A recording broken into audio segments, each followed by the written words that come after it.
Hello guys! While pupunta ako sa Pico Place, kino-configure ko na itong Insta360 camera.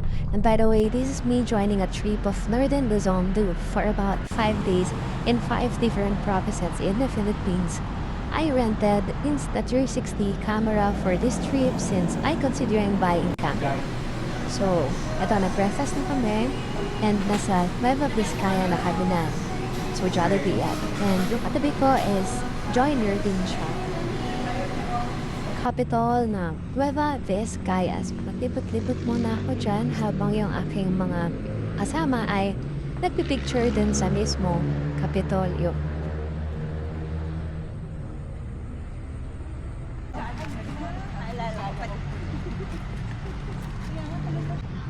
Nag-side trip na rin kami dito sa Bayumbong. Ito yung St. Dominic Church. Naglilibot-libot. Parang tayo lang po yung naglilibot. Kaya nga.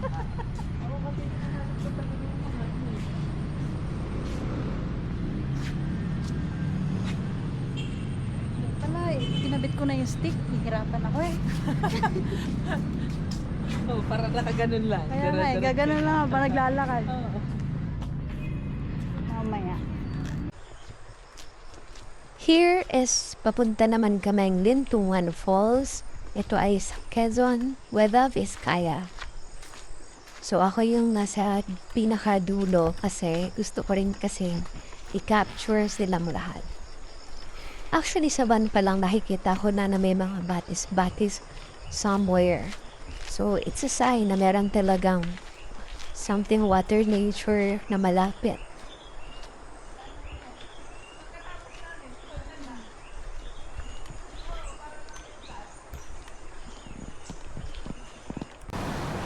Ito na yung falls. Maganda siya. And nung pumunta kami dyan is wala pang narinig kong tao. Kambit-kambit pa lang ang nandiyan. And kung hindi ka into nature, hindi mo siya gaano ma-appreciate. But me, mas na-appreciate ko siya. Actually, kahit gaano pa man yung kaliit or kalaki. Pag nakakita ko ng something related into nature, parang wow, it's a wow factor for me kasi it's God's creation, di ba? Walang sino man ang kayang gumawa ng ganyang kalaki or ganyang kaliit. Ganda daw. Ito, papansin nga na dun. Si ate, nagpipicture na siya. Kung mapapansin nyo rin, medyo parang galit-galit pa kami. Umaga pa kasi na. And then, di pa kami gaano magkakinada. But yung process, day 2, day 3, okay naman na amin. Nagbabibe kami. And good thing is, walang senior dito sa trip namin. Walang nag-iinate. Yan, lumipat na kami. Diyan ako nakaupo sa van na yan. Pinakadulo. And ako yung alive na alive. Kasi gusto kong makita yung mga ganyan, no? Nakaka-relief rin kasi yung mga ganyang view.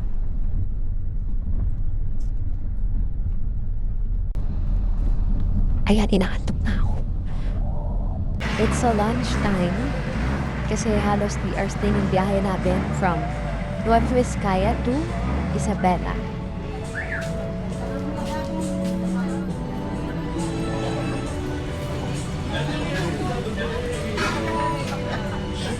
Sarap kayang magpatugtog ng gano'n habang natutulog kayo.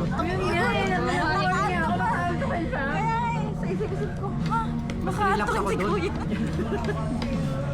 Mas nakaka-relax kasi ako eh.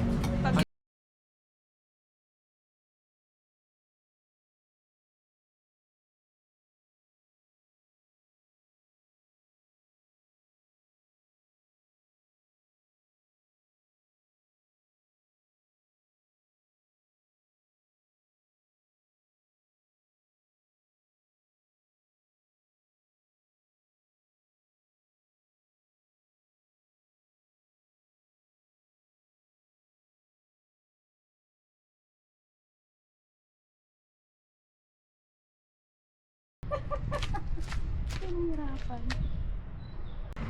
Nasa Isabela na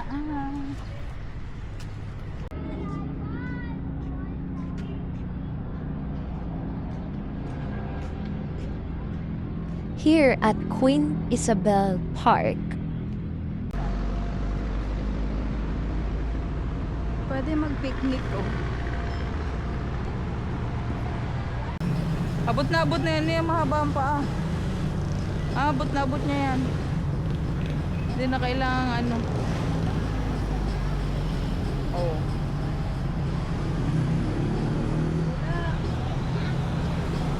Swimming pool lang. Dapat may video yun.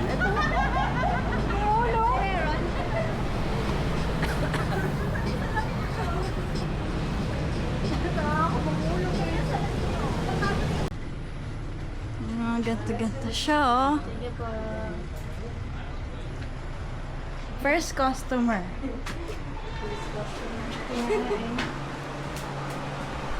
Ito.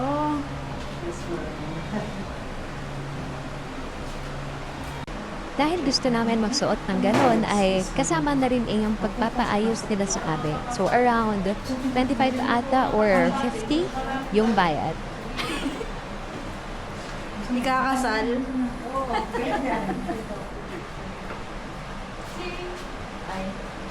Ay, wow.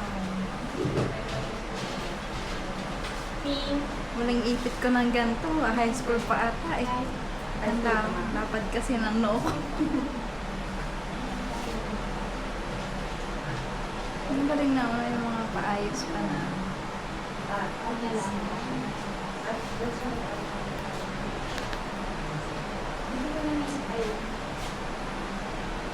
Kasi sinama kita sa video ko. Okay lang.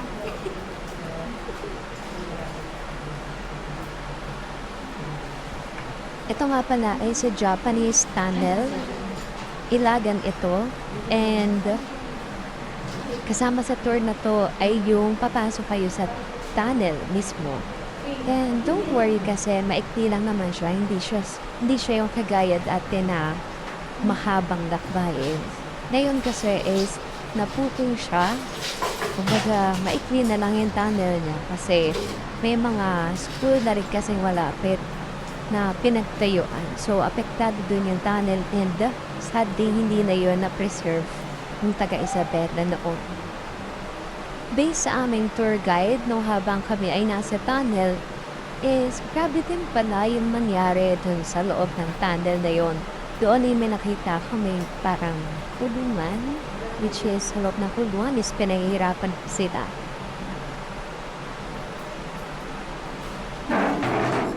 Gusto mo ba yung yellow? Kahit ano kung bakit. Yung yellow na lang. Tapos na puti.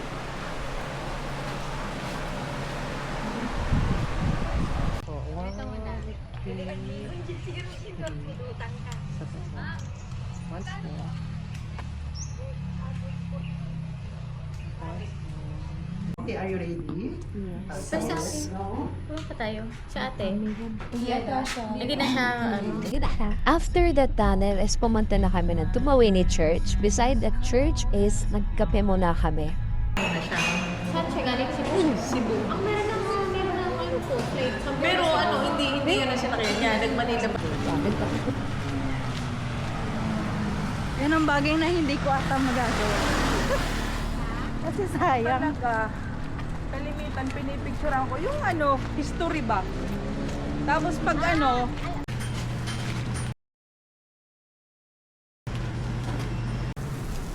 Magkano po sa barbecue?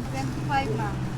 Sa isaw? 5 po. 5. Sa tenga po? 8 po. 8? 8? 8. 8. Patong naman natin dito.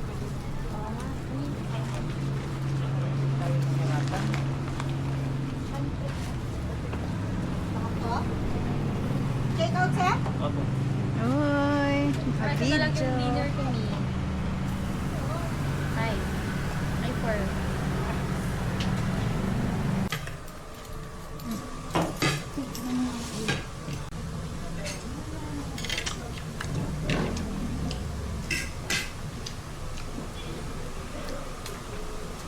Ayaw magpaka-ano ah.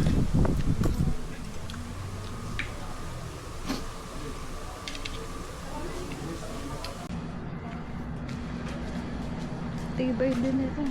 And nag-check-in na kami dito sa may Tugigaraw. Anong room nila?